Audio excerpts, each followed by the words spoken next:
यदि आप अपने दिल को सही कर ले और मुंह को भी, कोई बात नहीं, आपने शायद अच्छी पढ़ाई नहीं की है या आपका सौभाग्य नहीं रहा कि आपको अच्छी पढ़ाई मिल सके, शायद आपको मौका नहीं मिला कि आप एमबीए ऐसा कुछ पढ़ें, कोई बात नहीं, फिर भी आप एमबीए से बेहतर कर पाएंगे, क्योंकि ऐसा व्यक्ति जिसका दिल सही है और जिसका मुंह सही है, वो उस पर अधिकार करेगा जिसने सब कुछ सही किया है।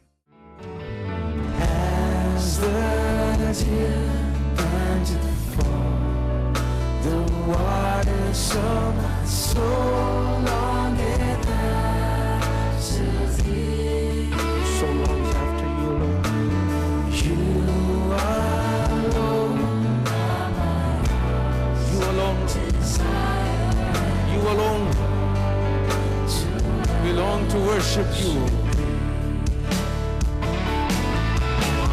You alone are my strength, my shield. To you alone may my spirit yield. You alone are my heart's desire. I long to worship as the deer pants, as the deer panted for the water, so longing after thee.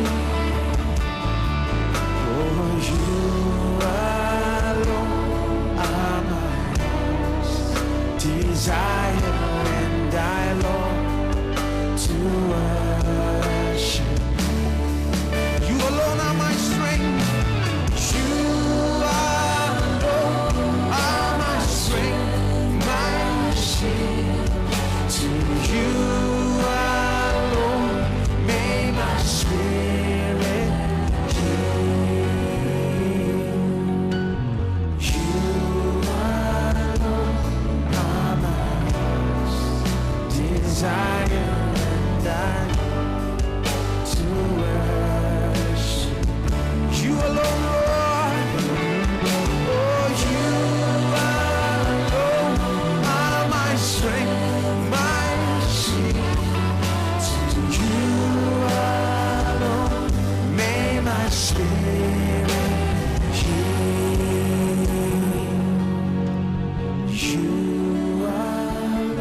मत्ती अध्याय 12, चलिए वचन 33 से पढ़ते हैं।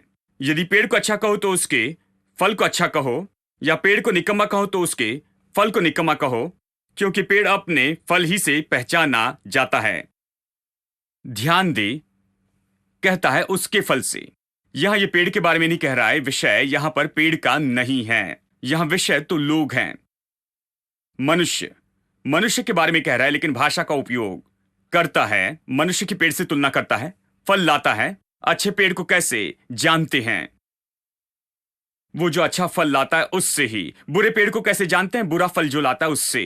पेड़ तो अपने फलों से ही जाना जाता है। अगर आप सेब के पेड़ को ले और हर तरह के साइन बोर्ड लगाए कि ये सेब का पेड़ है, anointed apostolic prophetic reverend doctor Apple tree, जानते हैं? हाँ, मोस्ट रेवरेंड सेब का पेड़। आप उसे जो भी सेब का पेड़ कहे, हर तरह के बोर्ड उसके आसपास लगा दे, ये पवित्र सेब का पेड़ है। लेकिन यदि फल अच्छा नहीं है तो ये सारे टाइटल्स इस पर हंसी उड़ेगी, ये कुछ भी नहीं होगे। 1000 टाइटल्स लटका दे और नियॉन लाइट लगाकर उसके ऊपर फ्लैश लगाएं और कहें कि ये ऐसे है, कोई लाभ नहीं है। देखिए, अच्छे व्यक्ति को पहचानना है तो उसके फल से पहचान सकते हैं। अच्छी सेवकाई को जानना है तो उसके फल से जानिए। ये क्या उत्पन्न करता है, इससे कौन से लोग आते हैं, किस तरह के लोग उत्पन्न कर रहे हैं, किस तरह का परिवार ये उत्पन्न करता है, किस तरह के जवान ये उत्पन्न करते हैं, क्या काम करते हैं, लोगों पर ये किस तरह का प्रभाव डालता है, वो फल हैं। देखिए, कोई टाइटल नहीं है। टाइटल से मूर्ख न बने, फल लाएं। तो यीशु ने कहा, अच्छे पेड़ को उसके फल से जानेंगे, बुरे पेड़ को फल से जानेंगे, क्योंकि पेड़ को उसके फल से जाना जाता है। अब इसे सुनिए, वचन 34। हे सांप के बच्चों, तुम बुरे होकर कैसे अच्छी बातें कह सकते हो? क्योंकि जो मन में भरा है वही मुंह पर आता है। कहता है जो कुछ भी दिल में होगा मुंह से कहेगा। मैं ये सब आपको इसलिए बता रहा हूं, मैं आपको ये दिखाना चाहता हूं कि जब संदेह आता है, आप संदेह को जल्दी से पहचाने, क्योंकि यह हमेशा आपकी बातचीत में देखा जा सकता है। आप किस तरह से बातें करते हैं। यीशु ने कहा, यह असंभव बात है कि मुंह में एक बात रखकर मुंह में दूसरी बात को कहे। जो कुछ भी दिल में है वो मुंह के द्वारा बाहर आएगा। अगर आप निश्चय कुछ दिखावा करे, कुछ और कहे, लेकिन जल्दी ये प्रकट हो जाएगा। ये ज्यादा देर तक नहीं रहेगा। जल्दी ही जो कुछ भी आपके दिल में है, जो भी दिल में भरा है, वो बाहर प्रकट हो जाएगा मुंह के द्वारा। भला मनुष्य मन के भले भंडार से भली चीजें निकालता है और बुरा मनुष्य मन के बुरे भंडार से बुरी चीजें निकालता। अब भंडार यानी कहिए ये गोदाम है जहां पर रखा गया है। भंडार जिसमें चीजें रखी जाती है, या बैंक लॉकर, ये ऐसी जगह जहां पर लोग अपना पैसा रखते हैं, कीमती चीजें, डॉक्यूमेंट्स रखते हैं, हीरे, सोना और सारी चीज रखते हैं, सुरक्षित रखते हैं। अब अगर वहां पर बहुत सा कचरा रखते हैं, शायद वो लॉकर रूम हो लेकिन कचरे का कमरा होगा, किस तरह वो खजाने की जगह हो जाती है। यानी जो आप उसमें रखते हैं, अगर आप उसमें अच्छी कीमती चीजें रखते हैं तो ये तो कीमती जगह होती है। लेकिन यदि सारा कचरा वहां पर रखेंगे तो वो कमरा है, इसका मतलब ये नहीं कि वो अच्छा है, क्योंकि वो कचरा पेटी हो गया है। ठीक है। हृदय, बाइबल कहती है कि ये भंडार है, ये तो कीमती खजाने की जगह है। बाइबल इसे बहुत ही कीमती चीज के रूप में देखती है। बहुत ही कीमती चीजें दिल में रखनी चाहिए। ये खजाने की जगह है। अच्छी चीजें वहां पर रखी जा सकती, कई बार बुरी चीजें रखी जाती है, लेकिन जो कुछ भी वहां पर रखा जाता है उसी से हम निकालते हैं। कहीं अगर भंडार में पैसे रखे हैं तो आप जाकर उससे निकालते हैं जब भी जरूरत हो, लेकिन आपको पहले वहां पर कुछ रखना होगा ताकि बाद में उसे निकाल सके। वहां पर कुछ रखे बिना आप जाकर अपने लॉकर में नहीं झांकते हैं, क्योंकि आपने कुछ रखा है इसलिए जाकर लॉकर में देखते हैं। अब ये ऐसे ही है, दिल ऐसे ही है। दिल में ही आप निवेश करते हैं और रखते हैं। अपने दिल में आप बहुत ही कीमती चीजें रखते हैं। दिल तो एक अच्छा भंडार है और इस भले भंडार से लोग भली चीजें निकालते हैं। अब कुछ लोग वो अच्छी चीजें लेने में दिलचस्पी लेते हैं, अच्छा जीवन सफलता चाहते, व्यापार में और परिवार में सफलता चाहते हैं, खुश और धनी होना चाहते हैं। वो चाहते हैं कि उनके पास सारी चीजें हो। जानते वो इसे बुरा नहीं कहते हैं, चीजों के बारे में कह रहा हूं, हमेशा गुड्स कहते हैं। इसके बारे में सोचना अच्छा है। क्योंकि कुछ लोग कहते हैं वो बुरे हैं लेकिन उन्हें गुड्स कहते हैं। तो बात तो यह है कि बहुत से लोग अच्छी चीजें चाहते हैं, हर अच्छी चीज चाहते हैं। ये चीजें इसी के बारे में हैं, लेकिन अच्छी चीजें लाने के लिए जो करना है वो करना नहीं चाहते हैं। वो चिंता करते हैं कि वो लंबे नहीं हैं। वो चिंता करते हैं कि उनकी नाक बिल्कुल सीधी नहीं है। वो चिंता करते हैं हर एक चीज के बारे में, अपने रंग से लेकर ऊंचाई से लेकर उनका वजन, उनके व्यक्तित्व के बारे में हर तरह की चीज सोचते।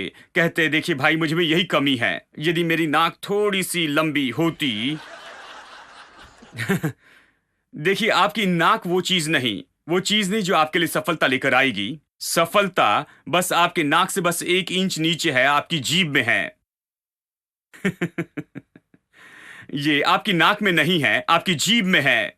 बाइबल यही तो सिखाती है। हम नाक की ओर इतना ज्यादा ध्यान देते जाते हैं, हम अपने बालों की ओर इतना ध्यान देते हैं, हम बहुत ज्यादा ध्यान देते हैं शरीर के हर एक भाग पर, उसके ऊपर हर तरह की चीज छिड़कते हैं। हम दूध से नहाते हैं और पपाया स्क्रब और वो सारी चीजें जानते हैं। हम हर तरह के स्क्रब खरीदते हैं और उसे खरोंच कर निकालते हैं। हम उससे अच्छा बनाते हैं, उससे अच्छी सुगंध आने देते हैं, सोचते हैं कि इससे हमें सफलता मिलेगी। वो सारी किताबें पढ़ते हैं जो हमें ये बताती हैं सफलता के लिए कैसे कपड़े पहने, किस तरह से ऐसे करे। इसमें कुछ न कुछ मूल्य है, लेकिन बात तो यह है कि सफलता की कुंजी इसमें नहीं है कि आप कैसे कपड़े पहनते हैं या कैसे दिखते हैं या ये सारी चीजें, लेकिन सफलता की कुंजी है वो तो आपका दिल है और आपका मुंह है। यदि आप अपने दिल और अपने मुंह को सही कर दे, चाहे आपका कद ज्यादा भी नहीं हुआ, फिर भी सफल होगे। हेलो। क्योंकि जो दिल है वो ऊंचाई की कमी को दूर कर देगा। यदि आप अपने दिल को सही कर ले और मुंह को भी, कोई बात नहीं, आपने शायद अच्छी पढ़ाई नहीं की है, या आपका सौभाग्य नहीं रहा कि आपको अच्छी पढ़ाई मिल सके, शायद आपको मौका नहीं मिला कि आप एमबीए ऐसा कुछ पढ़ें, कोई बात नहीं, फिर भी आप एमबीए से बेहतर कर पाएंगे।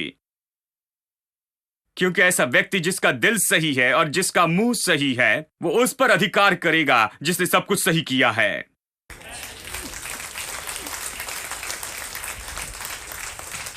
आप बॉस हो जाएंगे यदि आपका दिल और मुंह सही है। दूसरा आदमी जिसके पास सारी डिग्री आपके लिए काम करेगा, यदि उसका दिल और मुंह सही नहीं है तो देखिए, सफलता की कुंजी तो आपका दिल और आपका मुंह है। और यीशु इसे सिखाता है। वो कहता है, जो कुछ भी मन में भरा होता है वही मुंह से बाहर आता है। अपने मन के भले भंडार से भला मनुष्य भली चीजें निकालता है, और अपने मन के बुरे भंडार से बुरा मनुष्य अपने लिए बुरी चीजें निकालता है। हम में से कुछ लोग तो निरंतर बुरी चीजों को निकालते चले जाते हैं और ये भी नहीं जानते कि ये सब कुछ कैसे हुआ है। जैसे कुछ विश्वासी, मैं हमेशा चकित होता हूं, वो कहते, ओ ब्रदर, किसी ने हमारे विरुद्ध में कोई जादू टोना किया होगा, मेरी सास ही होगी, इसलिए मैं और मेरा पति एक साथ कभी नहीं रह पाते। हमें समस्या है ब्रदर। मैं उनसे कहता हूं, क्योंकि आपने कुछ भी नहीं किया है इसलिए ये हो रहा है। आपने दिल के बारे में कुछ नहीं किया, मन के बारे में कुछ नहीं किया, इसकी ओर कभी कोई ध्यान नहीं दिया। जानते हैं, आपने अपने बालों की ओर, अपने कद की ओर ध्यान दिया, हर चीज पर, अपने व्यक्तित्व पर ध्यान दिया, हर तरह की किताबें ली, हर तरह की बेकार बातें पढ़ी और हर तरह के सुझाव आपने माने, लेकिन बाइबल वहां पर सामने बिल्कुल नहीं है। बाइबल जो कहती है उसके अनुसार नहीं करते। बाइबल कहती है यदि अपने दिल को सही करें, तब आप ऐसी जगह पर आते हैं जहां पर आप भली चीजों को उत्पन्न कर सके। आमेन। दिल सही कर ले, मुंह सही कर ले, यीशु ने कहा। यही तो विश्वास में समस्या होती है। विश्वास तो दिल का विश्वास होता है, दिल से विश्वास करना। जो कोई भी इस पहाड़ से कहेगा कि तू उखड़ जा और समुद्र में जा पड़, और वो कहां पर संदेह नहीं करेगा, जोर से कहे, कहां पर संदेह नहीं करेगा, लेकिन दिल में विश्वास करेगा कि जो कुछ कहता है वो पूरा होगा। देखिए, दिल में ही समस्या है। क्या दिल में विश्वास है या फिर दिल में संदेह है? आपके दिल में क्या है? कुछ लोग कहते हैं, मुझे पता नहीं, केवल प्रभु ही जानता है। नहीं, आप जानते हैं। आप इसीलिए चर्च में आते हैं, मैं आपको दिखाऊंगा, ताकि आप जाने कि क्या विश्वास है या फिर संदेह है। क्योंकि जो कुछ भी दिल में भरा होता है मुंह से बाहर निकलता है। अगर आप केवल अपने मुंह की बातों को सुनते जाएं, आप समझ सकते हैं कि वहां पर विश्वास है या संदेह है। आप बस खुद की सुने और आप जानेंगे कि क्या विश्वास है या फिर संदेह है। तो आपको अच्छी चीजें ही लेनी चाहिए हर समय, और ऐसा करने से आप अपने दिल को अच्छी चीजों से भरते हैं। और जब भी आपको अच्छी चीजों की जरूरत है तो ले सकते हैं, क्योंकि आपने प्रभु वचन की अच्छी चीजें अंदर रखी हैं अपने दिल में, और आपके दिल से अच्छी चीजें ही बाहर आएगी। देखिए, अपना जीवन बदलना तो ये कोई बहुत मुश्किल बात नहीं है। बहुत से लोग ये विश्वास करना पसंद करते हैं कि किसी ने हमारे विरुद्ध में कोई जादू टोना किया है या कुछ काला जादू किया। जानते हैं कि हमें नीचे रखें, ये हमें किसी तरह से असफलता में बनाए रखें, और हम चाहते हैं कि कोई इस बात की ओर गौर करके सुने। हमें ये प्रचार पसंद नहीं है। क्या आप विश्वास करेंगे वो मुझे बदलने के लिए कह रहे हैं? काश ये मेरी सास को ये सब कुछ बताते। हम यही सोचते हैं, वही तो वो है जिसने उस जादूगर को लाया और मेरे साथ ये किया। देखिए मेरे दोस्तों, शैतान प्रभु की संतान के सामने कौन है? शैतान तो हारा हुआ है। उसे ज्यादा आदर मत दीजिए, उसके बारे में इस तरह से बातें मत कीजिए कि वो कोई बहुत ही बड़ा व्यक्ति है। शैतान के बारे में हमेशा ऐसी बात करें कि शैतान जो हारा, कमजोर और बेकार है। हमेशा बिना किसी आदर से उसके बारे में कहे। उसे कोई आदर मत दीजिए, यीशु को आदर दीजिए। जो आपके अंदर में है वो तो उससे महान है जो कि इस संसार में है। जानते हैं, ये सारी चीजें शायद वो इसे करे और ये शायद इसकी कोशिश करे, लेकिन बात ये है, जो आपके अंदर में है वो महान है और आप उससे भी महान हैं। आप उन चीजों से बड़े हैं, इसलिए उनकी परवाह न करें। बस अपने दिल और मुंह को सही करें, और मैं आपसे कहूं कि कोई शैतान आपको हरा नहीं पाएगा। जादू टोना और इन सारी बातों से बढ़कर शैतान हमारे मुंह से हमें पकड़ता है। क्योंकि वो जानता है कोई जादू टोना करने की जरूरत नहीं, बस इन्हें गलत तरीके से बोलने लगा तो हो जाएगा। बहुत से विश्वासियों को इस मामले में कोई मदद नहीं चाहिए। इस डिपार्टमेंट में वो पहले सहयोग देती हैं। अच्छी चीजें लाना तो बहुत ही आसान है, बुरी चीजें लाना भी बहुत ही आसान है। अगर आप बुरी चीजें ला रहे हैं, उसे बदलकर अच्छी चीजें लाना भी बहुत आसान है। आज इसे कर सकते हैं, आप ऐसे ही बदल सकते हैं। आप कह सकते हैं कि मैं इन चीजों को बंद कर देता हूं, जैसे नल को बंद कर देते हैं जिससे पानी बहता है। आप बंद कर सकते हैं वो सब बुरा जो मुंह से बहते रहता है। मुंह पर नियंत्रण करें, मुंह पर अधिकार कर लें। परमेश्वर के अनुग्रह से और अच्छी चीजों से अपने दिल को भरें। मैं आपको बताऊं, आपके जीवन में बदलाव देखेंगे, कल से आगे देखेंगे। इसके लिए ज्यादा समय नहीं लगेगा, जल्दी आप देखेंगे आपका जीवन बदलकर सही दिशा में जा रहा है। बुरे जीवन को बदलकर अच्छा जीवन बनाना बहुत मुश्किल नहीं है दोस्तों।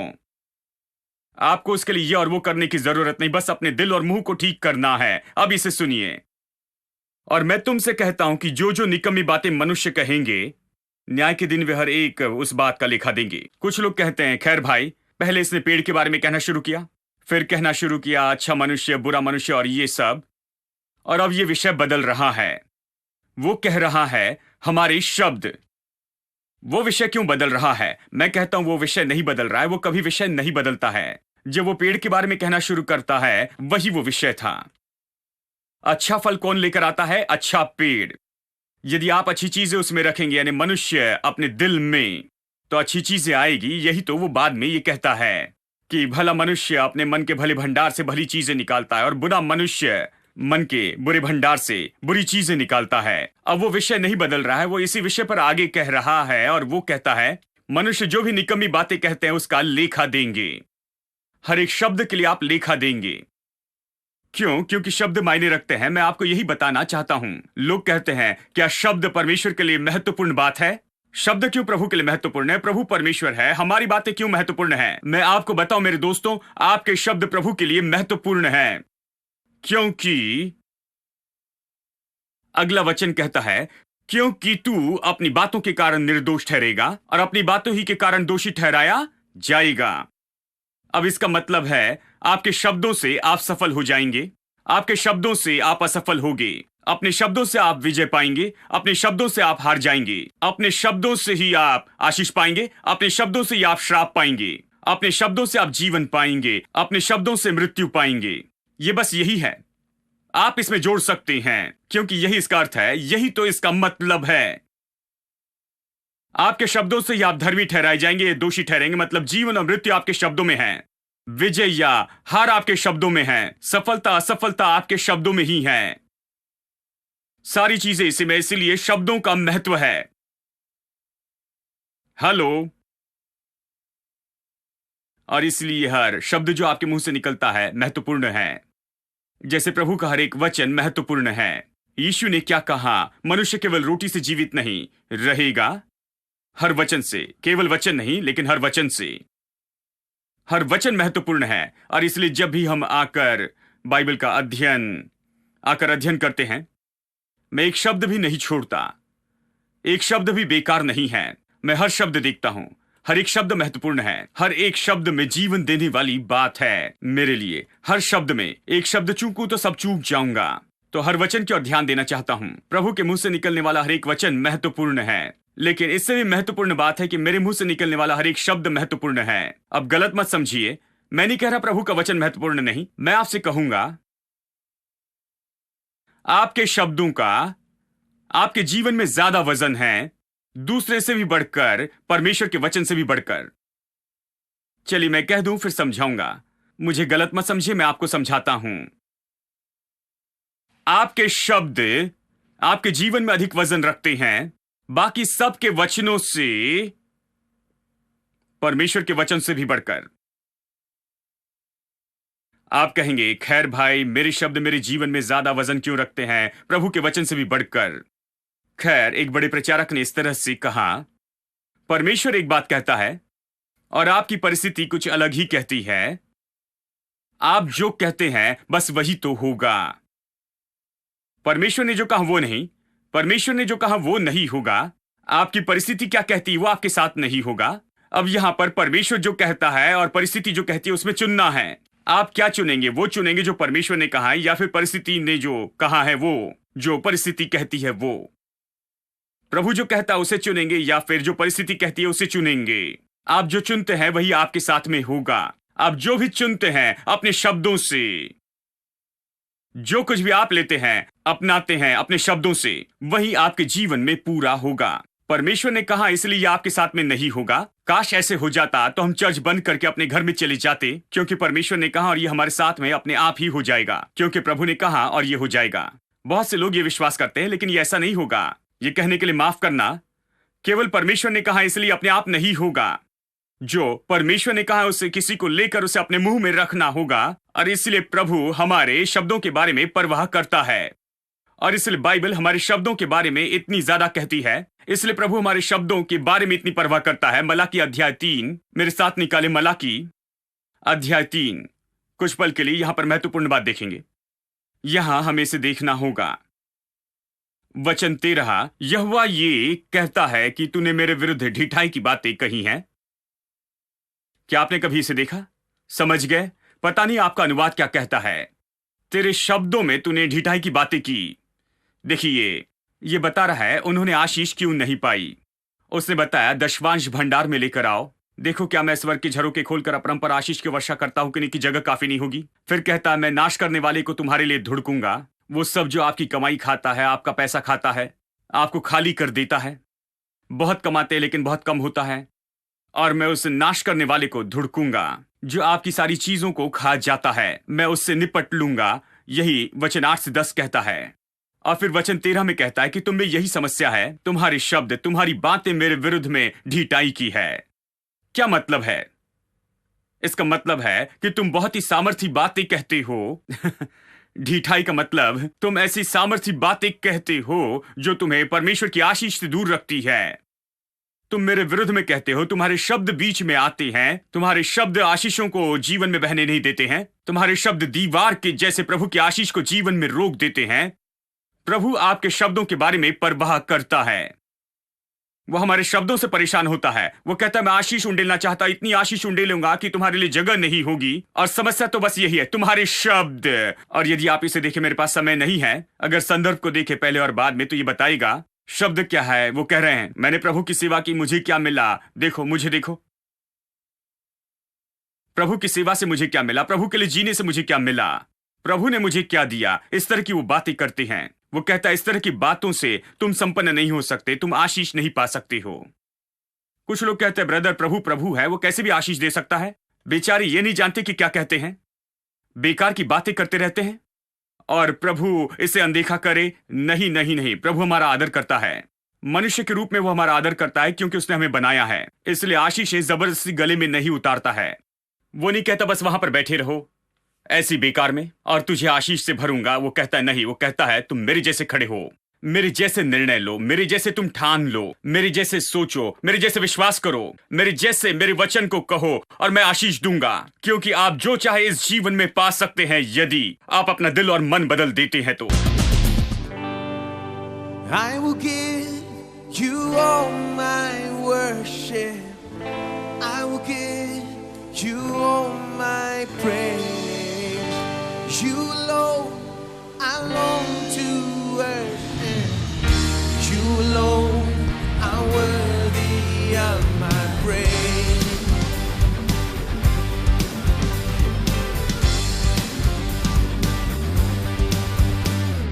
I will worship with all of my heart. I will praise you with all of my strength. I will seek you all of my days. I will follow. I will follow all your ways. I will give you all my worship. I will give you all my praise. You alone I long to worship. You alone are worthy of my. I will give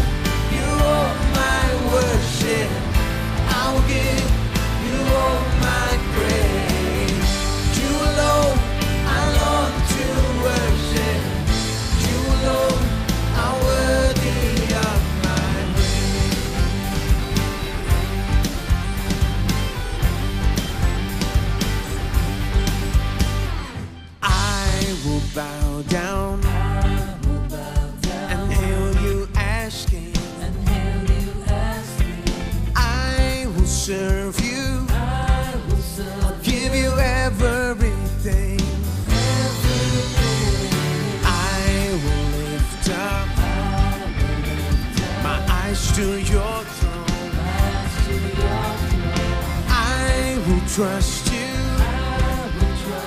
I'll trust you alone.